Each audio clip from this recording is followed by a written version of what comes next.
Hey there! Want to make Firefox your default browser? You're in the right place. In this quick video, I'll show you how to do it step by step on Windows, macOS, and Linux. Let's get started.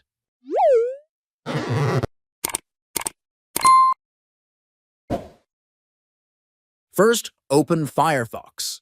Click the menu button in the top right corner, then click Settings.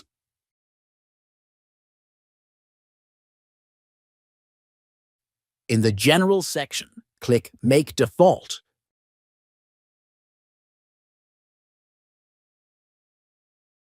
Now Firefox is your default browser on Windows.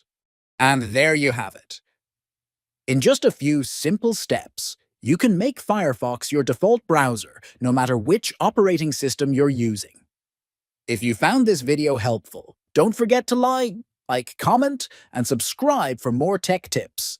See you next time.